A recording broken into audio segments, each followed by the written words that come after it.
নমস্কার, নির্মলা স্টাডি সেন্টারে সবাইকে স্বাগত।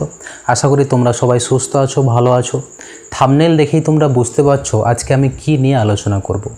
আজকে আমি আলোচনা করব নিট এক্সাম সম্পর্কে।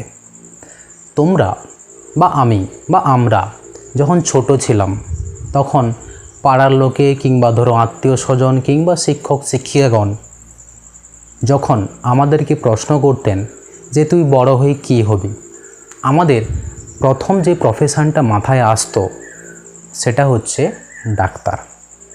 কিংবা বাংলা পরীক্ষায় অনেক সময় রচনা আসতো যে তুমি বড় হয়ে কী হবে।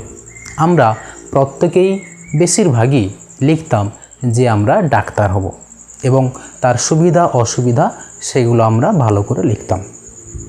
কিন্তু ডাক্তার হতে গেলে কিছু একটা প্রসেসের মধ্য দিয়ে যেতে হবে বা সুনির্দিষ্ট কিছু নিয়ম এর মধ্য দিয়ে যেতে হবে। ধরো তুমি কোনো জায়গা থেকে আরেকটা কোনো একটা জায়গায় যাবে। ধরো তুমি বাড়ি থেকে কোনো একটা গন্তব্যস্থলে যাবে এবং বাড়ি থেকে গন্তব্যস্থলে যাওয়ার যে রাস্তাটা সেই সম্পর্কে তোমার যদি কোনো আইডিয়া না থাকে তাহলে তোমার যাত্রাটা ব্যাহত হতে পারে। কিন্তু আগে থেকে যদি তোমার ওই পথ সম্পর্কে একটা ক্লিয়ার আইডিয়া থাকে তাহলে তোমার যাত্রাটা কিন্তু মসৃণ হবে। সেই জন্য তোমরা যারা ডাক্তারির জন্য প্রিপারেশান নিচ্ছ বা ভবিষ্যতে ডাক্তার হতে চাইছো, তোমাদের এই প্রসেসগুলো ভালো করে জেনে নিতে হবে। সেইগুলো জানার জন্য প্রথমে আমি কিছু টার্ম তোমাদের বলবো এবং সেই সম্পর্কে বলবো, তারপর পুরো ডিটেলসে আসছে। প্রথমে যে টার্মটা তোমাদের জানতে হবে সেটা হচ্ছে MHRD। MHRD MHRDর ফুল ফর্ম হচ্ছে ministry of human resource development. মানে বাংলায় করলে দাঁড়ায় মানব সম্পদ উন্নয়ন মন্ত্রক। আমরা জানি যে আমাদের রাজ্যের শিক্ষামন্ত্রক আছে, তার শিক্ষামন্ত্রীও আছে। সেরকম কেন্দ্র সরকারের ক্ষেত্রে এই মন্ত্রক হচ্ছে শিক্ষা দীক্ষার ব্যাপারগুলো দেখে। তাতে বাংলা করলে দাঁড়ায় এই সংস্থার মানব সম্পদ উন্নয়ন মন্ত্রক। এরপর আরেকটা টার্মে আসি যেটা হচ্ছে NTA। NTAর ফুল ফর্ম হচ্ছে national testing agency. National testing agency এর বাংলা করলে দাঁড়ায় যে জাতীয় অভিক্ষণ সংস্থা। এই সংস্থা কে গঠন করেছে? না, এই সংস্থা গঠন করেছে MHRD, ministry of human resource development, তার মানে মানব সম্পদ উন্নয়ন মন্ত্রক। এই যে NTA এটা হচ্ছে একটা সুদক্ষ স্বশাসিত স্বয়ংপূর্ণ সংস্থা। এই সংস্থার কাজ কি? না, এই সংস্থার কাজ হচ্ছে আমাদের দেশে যে সকল উচ্চ শিক্ষাগুলো হয়, উচ্চশিক্ষা বা ধরো গবেষণা এরকম যে ব্যাপারগুলো হয়, সেই ক্ষেত্রে ছাত্রছাত্রী ভর্তির ব্যাপারে এরা স্বচ্ছতার সঙ্গে পরীক্ষাগুলোকে পরিচালনা করে। এরপর আরেকটা টার্মে আসছি যেটা হচ্ছে NMC। এর ফুল ফর্ম হচ্ছে national medical commission. National medical commission. এই ন্যাশনাল মেডিকেল কমিশন কী করে তৈরি হয়েছিল? না, 2019 সালে ন্যাশনাল মেডিকেল কমিশন অ্যাক্ট বলে একটা বিল পাস হয়েছিল এবং সুপ্রিম কোর্ট এটাকে মান্যতা দিয়েছিল। এই অ্যাক্ট এনএমসিকে প্রতিষ্ঠা করেছে। এনএমসি কেন প্রতিষ্ঠা করা হয়েছে না, এনএমসির কাজটা হচ্ছে যে সর্বভারতীয় স্তরে ডাক্তারির যে ভর্তিগুলো সেইগুলোর জন্য সারা ভারতে একটা মাত্র প্রবেশিকা পরীক্ষা হবে। 2019-এর আগে পর্যন্ত তোমরা বেশিরভাগই জানো যে অনেকগুলো ডাক্তারি পরীক্ষা হতো, মানে ডাক্তারিতে ভর্তির জন্য অনেকগুলো পরীক্ষা হতো। সেটার একটা নাম হচ্ছে AIPMT। এর ফুল ফর্ম কি না, all India pre medical test, all India pre medical test. এটার সাহায্যে অনেকগুলো কেন্দ্র সরকারি যে কলেজগুলোতে সেগুলোতে মেডিকেলে ভর্তি হতে পারতো ছেলেমেয়েরা। আবার প্রত্যেকটা স্টেটের আলাদা আলাদা করে মেডিকেলের পরীক্ষা হতো। তাহলে অনেকগুলো যদি পরীক্ষা হয়, ধরো কোনো পরীক্ষার্থী ডাক্তারিতে ভর্তি হতে চায়, তাকে কি করতে হবে না, অনেকগুলো পরীক্ষা দিতে হবে। তাহলে অনেকগুলো পরীক্ষা দিতে গেলে নিশ্চয়ই অনেকগুলো টাকার খরচ ফর্ম ফিল আপের জন্য, আবার ছাত্রছাত্রীর উপর একটা মানসিক চাপও থাকে। সেইগুলো কমানোর জন্য এই ন্যাশনাল মেডিকেল কমিশন প্রতিষ্ঠা করা হয়েছিল। এই কমিশন কি বলল না, অনেকগুলো পরীক্ষার পরিবর্তে সর্বভারতীয় স্তরে একটা মাত্র পরীক্ষা হবে, যে পরীক্ষার সাহায্যে যে কোনো কলেজে ছাত্রছাত্রী মেডিকেলে ভর্তি হতে পারবে। সেই পরীক্ষাটার নাম কি, সেই পরীক্ষার নাম হচ্ছে নিট। তাহলে এটা কবে থেকে শুরু হয়েছে না, 2019 থেকে। এই নিটের ফুল ফর্ম তোমরা বেশিরভাগই জানো যে ন্যাশনাল এলিজিবিলিটি কাম এন্ট্রান্স টেস্ট, ন্যাশনাল এলিজিবিলিটি কাম এন্ট্রান্স টেস্ট। এই নিটকে দুভাগে ভাগ করা হয়। একটা হচ্ছে নিট ইউজি, আর একটা হচ্ছে নিট পিজি। এই নিট ইউজি কি না, এই পরীক্ষা দিয়ে বা এই পরীক্ষায় পাশ করলে বিভিন্ন মেডিকেল কলেজে MBBS, BDS, আয়ুষ এই মেডিকেল কোর্সগুলোতে ভর্তি হওয়া যায়। MBBS-এর ফুল ফর্ম তোমরা জানো যে bachelor of medicine and bachelor of surgery. BDS-এর ফুল ফর্ম তোমরা জানো যে ব্যাচেলার অফ ডেন্টাল সার্জারি। এরপর আয়ুষ, এই যে আয়ুষ এর 5টা লেটার 5টা কোর্সকে প্রকাশ করছে। কি কি না, A for Ayurveda, Y for yoga, U for Unani, U for Unani, U for Unani. এরপর S for Siddha, H for homeopathy. এতগুলো কোর্সকে একসঙ্গে বলা হচ্ছে আয়ুষ। তাহলে কেউ যদি নিট ইউজি পাস করে তবে গিয়ে সে MBBS, BDS কিংবা আয়ুষ এই কোর্সগুলোতে ভর্তি হতে পারবে। আরেকটা নিট এক্সাম হয় যেটা হচ্ছে নিট পিজি। নিট ইউজি হচ্ছে আন্ডার গ্র্যাজুয়েট মানে ইউজি, আর পিজি হচ্ছে ন্যাশনাল এলিজিবিলিটি কাম এন্ট্রান্স টেস্ট পোস্ট গ্র্যাজুয়েট। এটার সাহায্যে বা এই পরীক্ষা দিয়ে কি কি কোর্স করা যায় না, MS করা যায় বা MD, এই যে মাস্টার ডিগ্রিগুলো মেডিকেলের উপরে সেগুলো করা যায়। MS-এর ফুল ফর্ম তোমরা জানো যে মাস্টার অফ সার্জারি, হ্যাঁ, আর MD-র ফুল ফর্ম হচ্ছে ডক্টর অফ মেডিসিন। এই কোর্সগুলো নিট পিজি করে বা নিট পিজি দিয়ে করা যায়। হ্যাঁ, তাহলে প্রথমে আমাদের জানতে হবে যে নিট ইউজি, বা আজকে আমরা আলোচনা করব পুরো নিট ইউজি সম্পর্কে, যে এইচএসের পর তোমরা নিট ইউজি দিয়ে এই MBBS, BDS বা আয়ুষ কোর্সগুলোতে তোমরা ভর্তি হতে পারবে। এরপর এই পরীক্ষার ডিটেলসে আসছি। প্রথমে ফর্ম ফিল আপ, যে ডেটটাতে ফর্ম ফিল আপ করতে হয় সেটা জেনারেলি ডিসেম্বর মাসে, কিন্তু কোভিড পরিস্থিতি হওয়ার জন্য 2020-তে পরীক্ষা হয়েছে সেপ্টেম্বর মাসে, আর এই 2021-এ এখনও নোটিফিকেশান বেরোয়নি, কিন্তু সব কিছু ঠিকঠাক চললে ফর্ম ফিল আপ হবে ডিসেম্বর মাসে।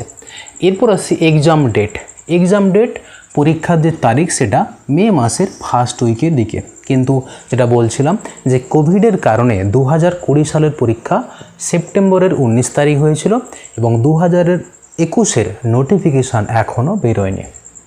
রেজাল্ট আউট সব কিছু ঠিকঠাক থাকলে জুন মাসের ফার্স্ট উইকে নেটে রেজাল্ট বেরিয়ে যায়। এক্সাম ডিউরেশন, পরীক্ষার যে সময় 180 মিনিট বা 3 ঘন্টা। এরপর আসছি পরীক্ষায় বসতে গেলে কত ফিজ লাগবে। জেনারেল ক্যান্ডিডেটের ক্ষেত্রে 1,500 টাকা, আর যদি ওবিসি ক্যান্ডিডেট বা জেনারেল ইডব্লিউএস ক্যান্ডিডেট হও তাহলে 1400 টাকা। ওবিসি মানে কি না আদার ব্যাকওয়ার্ড ক্লাস, আর জেনারেল এডব্লিউএস মানে কি না economically weaker section, general category কিন্তু অর্থনৈতিক দিক থেকে দুর্বল, এদের জন্য 1400 টাকা। এরপর ST, schedule tribe, SC, schedule caste, PWD, persons with disability, এদের জন্য 800 টাকা।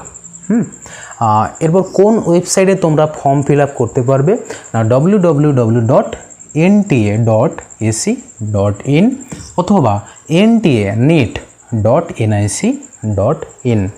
ফর্ম ফিল আপের যে মেথড সেটা হচ্ছে অনলাইন মেথড, শুধুমাত্র তোমরা অনলাইনে এই ফর্মটা ফিল আপ করতে পারবে। এরপর এক্সাম প্যাটার্নে আসছি। এক্সাম প্যাটার্ন কীরকম না এমসিকিউ টাইপ, হ্যাঁ, তার মানে একটা কোশ্চেনে তোমাদের 4টা অপশান থাকবে, সেই 4টা অপশানের মধ্যে কোন অপশান ঠিক হবে সেটা তোমাদের বলতে হবে, এবং তোমাদের ওএমআর শিট দিয়ে দেওয়া হবে, সেখানে পেন পেপার মেথডে উত্তরগুলো লিখতে হবে। সেটা কীরকম না এরকম গোল করে দাগ থাকবে, সেগুলোতে কালি দিয়ে ভরাট করতে হবে। এরপর আসছি নাম্বার ডিভিশন। এখানে 3টা সাবজেক্টের পরীক্ষা দিতে হবে তোমাদের। কি কি না ফিজিক্স, কেমিস্ট্রি, বায়োলজি। ফিজিক্স থেকে 45টা কোশ্চেন আসবে, প্রত্যেকটা কোশ্চেনের নাম্বার 4 নাম্বার করে, এই করে টোটাল 180। কেমিস্ট্রি থেকেও 45টা কোশ্চেন আসবে, প্রত্যেকটা কোশ্চেনের যে মান সেটা হচ্ছে 4, এখান থেকেও টোটাল 180। এরপর বায়োলজি, হ্যাঁ, এটা বোটানি এবং জুলজি থেকে 45টা 90টা কোশ্চেন আসে, প্রত্যেকটা কোশ্চেনের মান 4, এখান থেকে 360। তাহলে টোটাল নিট এক্সামটা হচ্ছে 720 নাম্বারের। এখানে কিন্তু মাথায় রাখতে হবে নেগেটিভ মার্কিং রয়েছে, সেটা কত না 25%। তুমি যদি একটা কোশ্চেন ভুল করো তার মানে 4 নাম্বার তুমি তো পাবেই না, তার সঙ্গে সঙ্গে তুমি যে নাম্বার পাবে সেখান থেকে ওই যেটা ভুল করলে তার 25% কাটা যাবে। তার মানে একটা কোশ্চেন যদি ভুল করো তার 25% মানে কত 1 নাম্বার। 1 নাম্বার কি হবে না তুমি যত নাম্বার পাবে সেখান থেকে 1 নাম্বার কাটা যাবে। এরপর আসছি যে মিডিয়াম, প্রশ্নপত্র কোন মাধ্যমে হবে। প্রশ্নপত্র এই 11টা মাধ্যমে হবে। কে কী সেগুলো ইংরেজি, মারাঠি, হিন্দি, উড়িয়া, অসমিয়া, তামিল, তেলেগু, বাংলা, গুজরাটি, উর্দু, কন্নড়। এখানে একটা কথা বলে দিই, যারা তোমরা ইংরেজি মিডিয়াম চুজ করবে তোমাদের শুধুমাত্র ইংরেজি প্রশ্নপত্র দেওয়া হবে। বাকি আঞ্চলিক ভাষাগুলো যদি চয়েস করো তাহলে ওই আঞ্চলিক ভাষাগুলোর পাশাপাশি তোমাকে ইংরেজিও প্রশ্নপত্র দেওয়া হবে। তার মানে যারা আঞ্চলিক ভাষা চুজ করবে তাদের দ্বিভাষিক একটা প্রশ্নপত্র দেওয়া হবে। ধরো তুমি বাংলা চুজ করলে তাহলে বাংলার সঙ্গে সঙ্গেও কী থাকবে না ইংরেজি থাকবে, এবং প্রশ্নপত্রের ইংরেজি প্রশ্নগুলোকেই সঠিক বলে ধরা হবে। ধরো বাংলাতে কোথাও টাইপিং মিস্টেক হয়ে গেছে, তাহলে ইংরেজিতে যেটা থাকবে সেটাকে সঠিক হিসাবে তোমাদের ধরতে হবে। তাহলে এখানে তোমাদের যে আঞ্চলিক ভাষাগুলো চুজ করাটাই বেটার, কারণ এই আঞ্চলিক ভাষাগুলোর সঙ্গে তুমি ইংরেজিও পাচ্ছ, দুটোকে কম্বাইন করে তুমি দেখতে পারবে। এরপর আসছে পরীক্ষা কেন্দ্র। পরীক্ষা কেন্দ্রগুলো তুমি যদি ইংরেজি মাধ্যম চুজ করো তাহলে যে কোনো পরীক্ষা কেন্দ্রে তুমি বসতে পারবে, কিন্তু তুমি যদি বাংলা চুজ করো তাহলে শুধুমাত্র ত্রিপুরা এবং পশ্চিমবঙ্গ এই দুটো রাজ্যে তুমি বসতে পারবে পরীক্ষায়। আচ্ছা, এখানে আরেকটা কথা বলে যে নাম্বার ডিভিশনে যেটা বলছিলাম যে একটা কোশ্চেন ভুল করলে তোমার 4 নাম্বার বাদ গেল, নেগেটিভ মার্কিং আছে। এরপর ধরো কোশ্চেন একটা ভুল আছে, কোশ্চেন যদি ভুল থাকে সবাইকেই 4 নাম্বার দেওয়া হবে, সে অ্যাটেম্প করুক কিংবা না করুক। এরপর কোনো কোশ্চেন যদি অনেকগুলো অপশান ঠিক হয় তাহলে যে ক্যান্ডিডেট সবগুলো অপশান সঠিক দেবে তাকে 4 নাম্বার দেওয়া হবে। হ্যাঁ, এগুলো হচ্ছে তোমাদের মাথায় রাখতে হবে। আর কোশ্চেন কেউ যদি অ্যাটেম্প না করে তাহলে সে কত পাবে? আমরা আসছি যে পরীক্ষার সিলেবাস তোমাদের 11-12 উপরে, এটা তোমরা www.mciindia.org থেকে ডাউনলোড করে নিতে পারো। এরপর আসছি বয়স, যে কত বয়স হলে তোমরা এই পরীক্ষায় বসতে পারবে।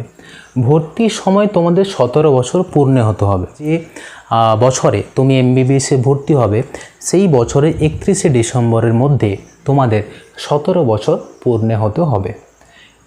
এখানে বয়সের ঊর্ধ্বসীমা কোনো নেই, কিন্তু 2018-র আগে 25 বছর পর্যন্ত এই পরীক্ষায় বসা যেত, কিন্তু 2018-তে দিল্লি হাইকোর্টে এটার বিরুদ্ধে একটা মামলা হয়। দিল্লি হাইকোর্ট 25 বছরেই সওয়াল করে যে পরীক্ষায় 25 বছর পর্যন্ত বসতে পারবে। এই দিল্লি হাইকোর্টের রায়ের বিরুদ্ধে 2018-তেই সুপ্রিম কোর্টে একটা মামলা হয়। সেই মামলাতে অন্তর্বর্তী রায়ে সুপ্রিম কোর্ট রায় দিলেন যে 25 বছর না, 25 বছরের ঊর্ধ্বেও যে কোনো ব্যক্তি এই পরীক্ষায় বসতে পারবে। তারও বিরুদ্ধে আরেকটা মামলা হলো সুপ্রিম কোর্টে, কিন্তু সেই মামলার রায় এখনও বেরোয়নি। তার জন্য ওই যে অন্তর্বর্তী রায় সুপ্রিম কোর্টের সেটা এখনও বহাল আছে।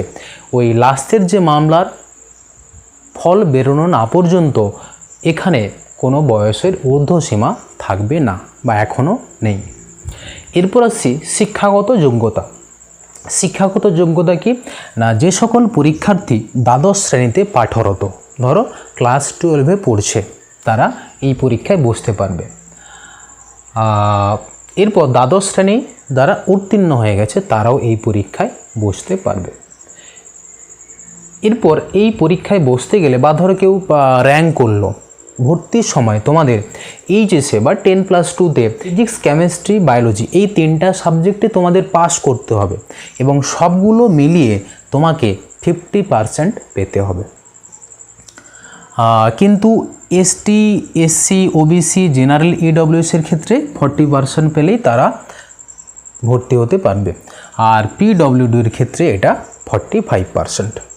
এরপর তোমাদের একটা কোশ্চেন আসতে পারে যে একাদশ শ্রেণীতে পড়লে কি পরীক্ষা দিতে পারবে কেউ? একাদশ শ্রেণীতে পড়লে পরীক্ষা দিতে পারবে না, কারণ ফর্ম ফিল আপ করার সময় 11-এর মার্কশিট লাগে বা নাম্বার লাগে, সেইগুলো তোমরা দিতে পারবে না। আর ভুল তথ্য দিয়ে কেউ যদি পরীক্ষায় বসো এবং সেটা যদি ধরা পড়ে যাও তখন কিন্তু এনটিএ 3 বছরের জন্য তোমাদের ব্যান্ড করতে পারে পরীক্ষা থেকে। ওই জন্য আমার পরামর্শ, তোমরা যদি 11-এ পড়ে থাকো তাহলে পরীক্ষা দেওয়ার দরকার নেই। এরপর আসছি যে সংরক্ষণ। আমরা জানি প্রত্যেকটা পরীক্ষাতে সংরক্ষণ থাকে। এসসি ক্যান্ডিডেটের ক্ষেত্রে শিডিউল কাস্টের জন্য 15% সিট সংরক্ষিত, এসটি ক্যান্ডিডেটের ক্ষেত্রে শিডিউল ট্রাইবের ক্ষেত্রে 7.5%, জেনারেল ইডব্লিউএসের ক্ষেত্রে ইকোনমিক্যালি উইকার সেকশনদের জন্য 10%, ওবিসির ক্ষেত্রে 27%। তার মানে দেখো এটা প্রায় 60%-এর কাছাকাছি সিট কিন্তু সংরক্ষিত।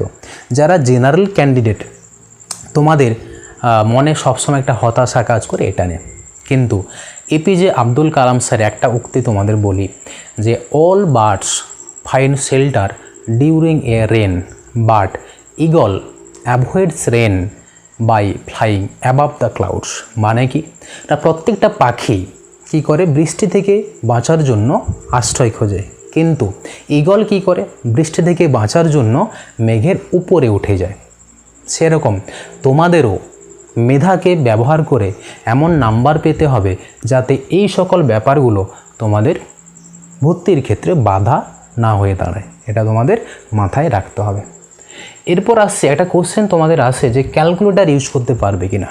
ক্যালকুলেটর ইউজ করতে পারবে না, কোনো ইলেকট্রনিক গ্যাজেট তোমরা পরীক্ষার সময় ইউজ করতে পারবে না।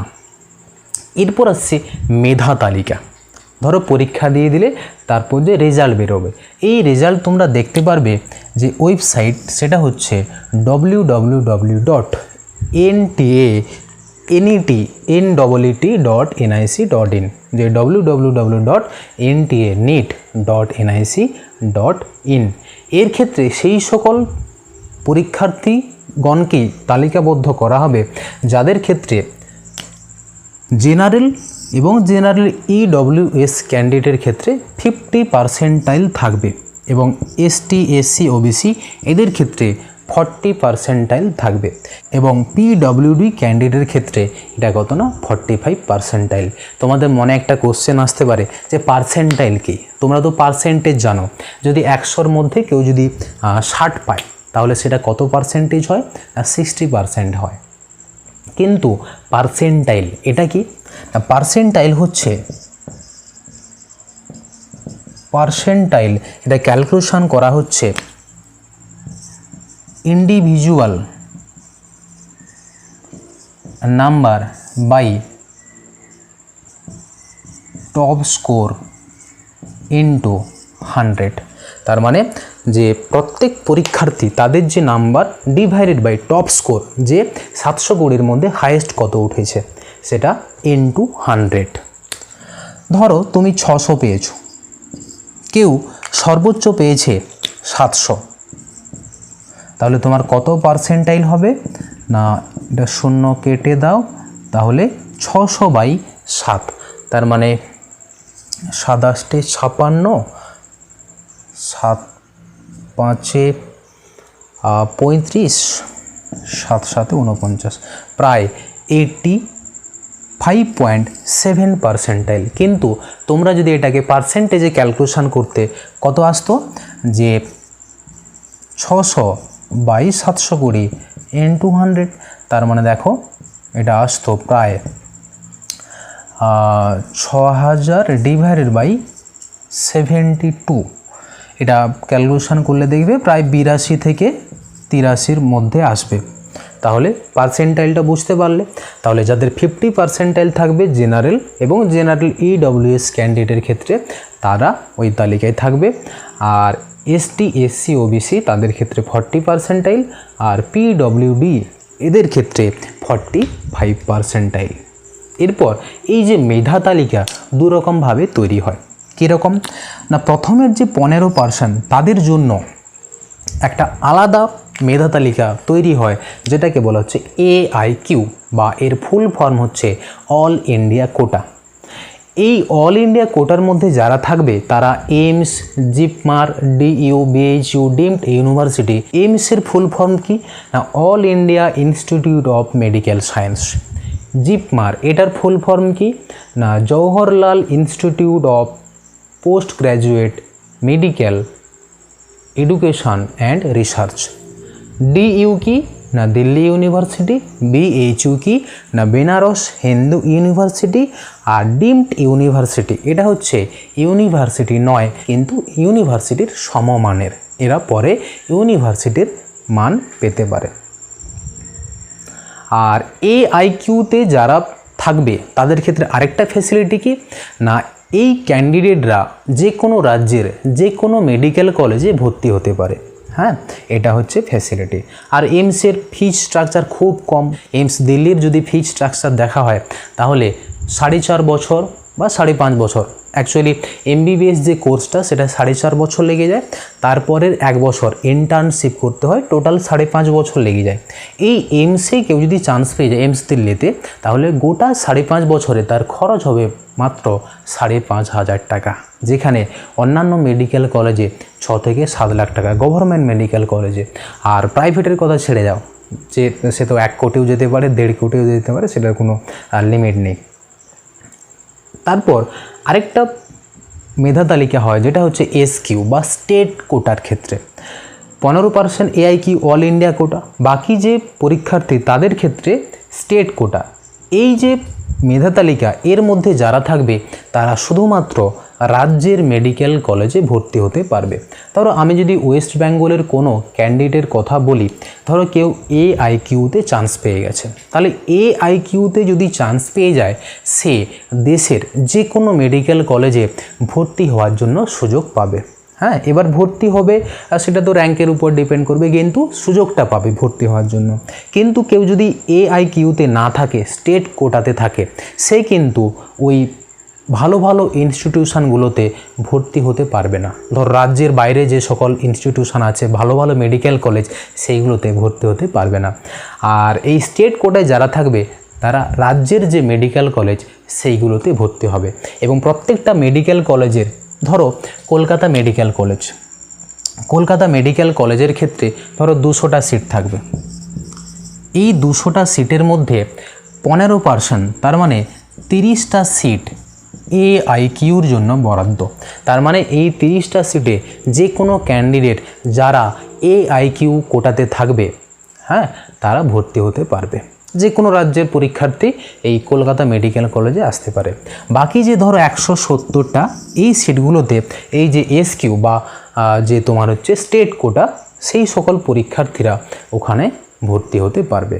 তার মানে তুমি যদি AIQতে চান্স না পাও তাহলে রাজ্যের বাইরে যাওয়ার তোমার রাস্তা কিন্তু বন্ধ।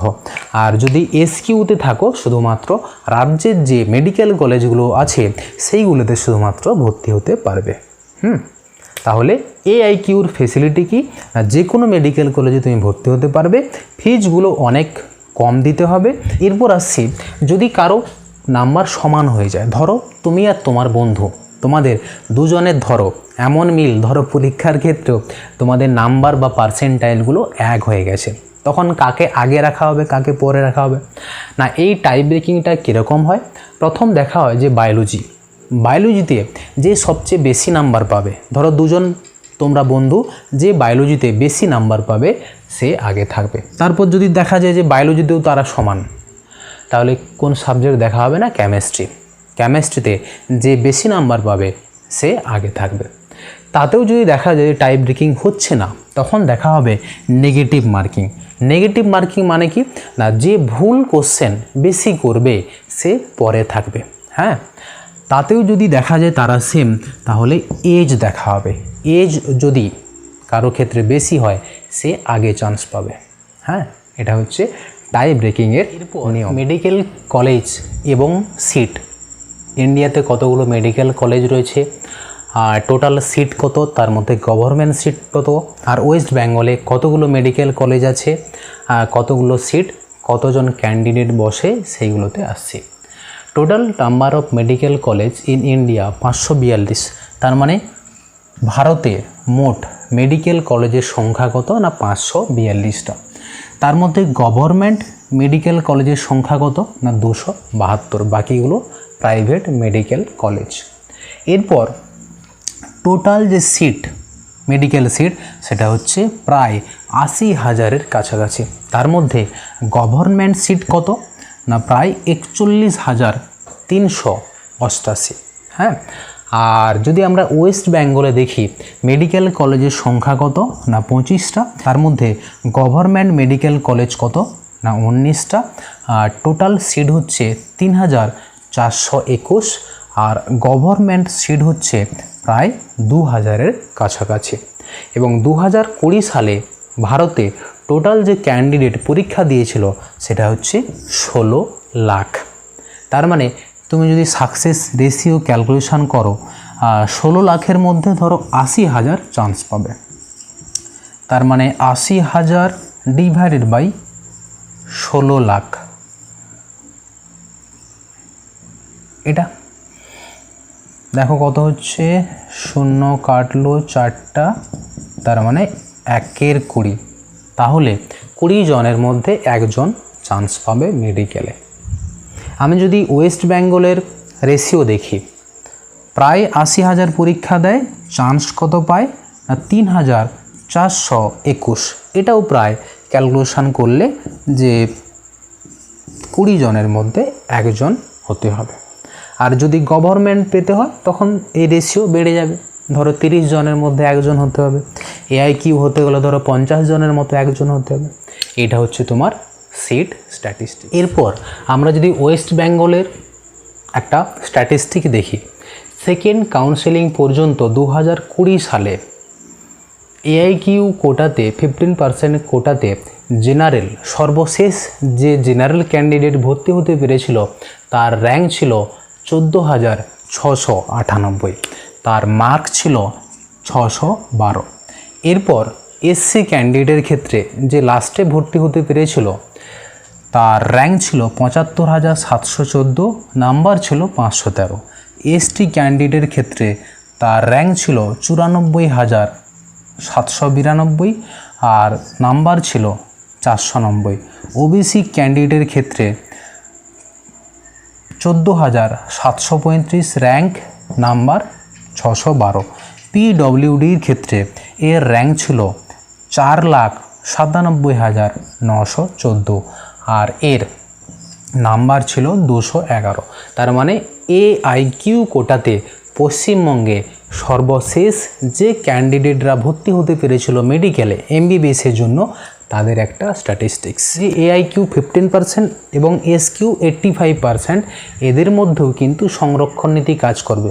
SC 15%, ST 7.5%, OBC 27%, general AWS 10%, ওইগুলো কাজ করবে। কিন্তু টোটাল সিটের 15% যে AIQ কোটা তাদের এটা স্ট্যাটিস্টিক্স, আর এটা হচ্ছে স্টেট কোটা। জেনারেল ক্যান্ডিডেটের ক্ষেত্রে যে সর্বশেষ ক্যান্ডিডেট ভর্তি হতে পেরেছিল 2020 সালে তার র্যাঙ্ক ছিল 31,288, তার নাম্বার ছিল 572। SC ক্যান্ডিডেট যে লাস্টে ভর্তি হতে পেরেছিল তার 1,23,012 র্যাঙ্ক আর নাম্বার কত না 452। ST ক্যান্ডিডেট এর র্যাঙ্ক ছিল 4,33,377, এর নাম্বার ছিল 237। OBC ক্যান্ডিডেটের ক্ষেত্রে এর র্যাঙ্ক ছিল 36,751 আর নাম্বার ছিল 566। আর PWD ক্যান্ডিডেটের ক্ষেত্রে এর র্যাঙ্ক ছিল 7,29,976, এর নাম্বার ছিল 134। তার মানে জেনারেল ক্যান্ডিডেট তোমরা যদি মেডিকেলে AIQ কোটাতে চান্স পেতে চাও তোমাদের টার্গেট করতে হবে 625 তোমাদের টার্গেট করতে হবে। এরপর দেখি ফিজ স্ট্রাকচার। জেনারেলি এভারেজ যে খরচগুলো গভর্নমেন্ট মেডিকেল কলেজ হয় সেগুলোতে এভারেজ যে খরচটা হয় 60 থেকে 70 হাজার পার ইয়ার। আর হোস্টেল ফিজ এক্সট্রা 25 থেকে 30 হাজার। তাহলে টোটাল এক বছরে খরচ 1 লাখের কাছাকাছি গভর্নমেন্ট মেডিকেল কলেজে। তুমি এইমসে চান্স পেয়ে গেলে খুব কম, যেটা আগে বলছিলাম যে এইমস দিল্লিতে 5.5 বছরে 5.5 টাকা। তাহলে খুব কম। এগুলো হচ্ছে এভারেজ একটা আমি আইডিয়া দিলাম, রাফ আইডিয়া। আর প্রাইভেট মেডিকেল সিটের কথা যাচ্ছি না, সেগুলো তোমার 70 লাখ 80 লাখ 1 কোটি 1.5 কোটি, সেটা ডিপেন্ড করছে কোন কলেজে কে ভর্তি হচ্ছে বা কীরকম র্যাঙ্ক নিয়ে ভর্তি হচ্ছে তার উপর, সেটাতে আমি যাচ্ছি না। ওটা হচ্ছে লিমিটলেস। লাস্টে APJ আব্দুল কালাম স্যারের একটা উক্তি বলি, সেই উক্তি হচ্ছে dream is not that which you see while sleeping, it is something that does not let you sleep. মানে কি না, স্বপ্ন সেটা না যেটা তুমি ঘুমিয়ে ঘুমিয়ে দেখো, স্বপ্ন সেটাই যেটা তোমাকে ঘুমোতে দেয় না। এই ছিল আজকের পুরো একটা রাফ আইডিয়া নেট সম্পর্কে। ভিডিও যদি ভালো লেগে থাকে তাহলে বন্ধুদের সঙ্গেও শেয়ার করো। সবাই সুস্থ থেকো, ভালো থেকো। এই কোভিড পরিস্থিতিতে সবাই সাবধানে থেকো এবং পরিবার পরিজনদেরও সাবধানে রেখো। চলো টাটা, দেখা হচ্ছে পরের ভিডিও।